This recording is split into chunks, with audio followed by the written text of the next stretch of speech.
এরপর আল্লাহ তাআলা সূরা আনামের 107 নম্বর আয়াতে বললেন, ওয়ালাউ শাআল্লাহু মা আশরাকু, আল্লাহ যদি চাইতেন এই দুনিয়ার কোন মানুষকে আল্লাহ পাক বিধান তৈরি করতে দিতেন না, এই স্বাধীনতাকে আল্লাহ হরণ করে নিতে পারতেন। কিন্তু আল্লাহ এই কাজটা করেন নাই, কারো উপরে জোর খাটান নাই, কাউকে বাধ্য করেন নাই, কারো হাত পায়ের উপরে ক্ষমতা প্রয়োগ করেন নাই।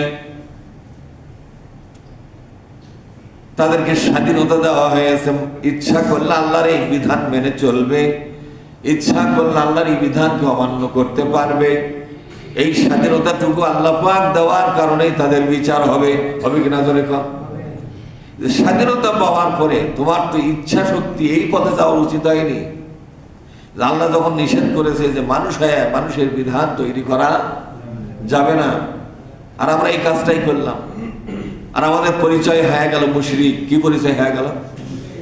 তাহলে বাংলাদেশের যত নেতা মানুষের জন্য আইন তৈরি করে সবগুলো নেতা কি? মনে করেন তার নাম হচ্ছে জনাব মোহাম্মদ আকরাম হোসাইন, এরকম নাম হয় না?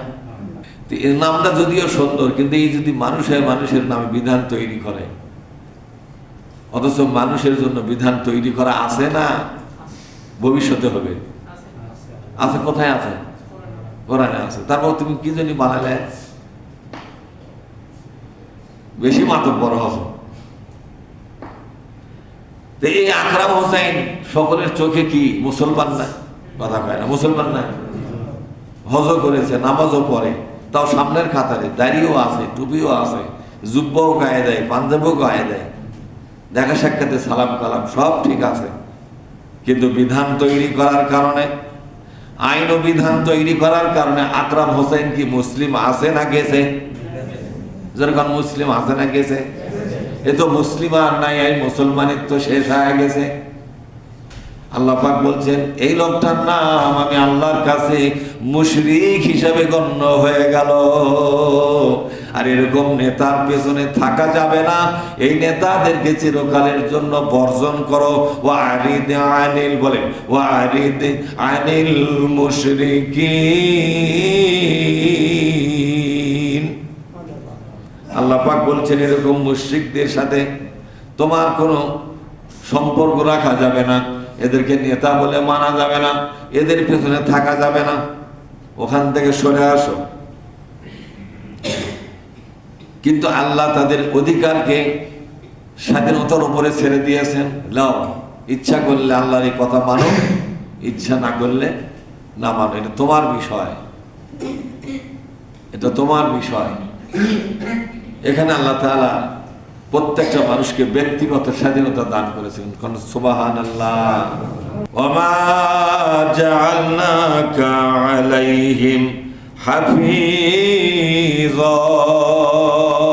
কারণ আল্লাহু আকবার। আল্লাহ পাক বলছেন নবীজি, মানুষের জন্য আপনাকে পাহারাদার বানানো হয় নাই।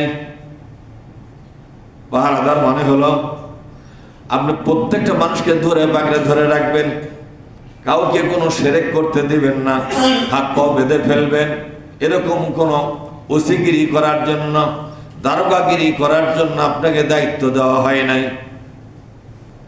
ওমা আনতা আলাইহিম বিওয়াকিল। আর আপনাকে কোনো মানুষের গার্জিয়ানও বানানো হয় নাই, ওকালতি করা লাগবে না আপনাকে। কে কিভাবে চলে তার স্বাধীনভাবে চলবে, আপনার দায়িত্ব হলো তাদেরকে সতর্ক করে দেওয়া। কি করে দেওয়া? যে তোমরা যদি এই অন্যায়টা করো তোমাদের সামনে সর্বনাশ হয়ে যাবে।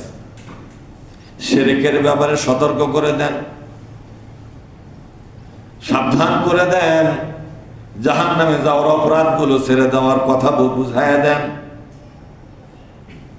যদি মানে ভালো, না মানে ওদের জন্য আপনার কিছুই করার নাই।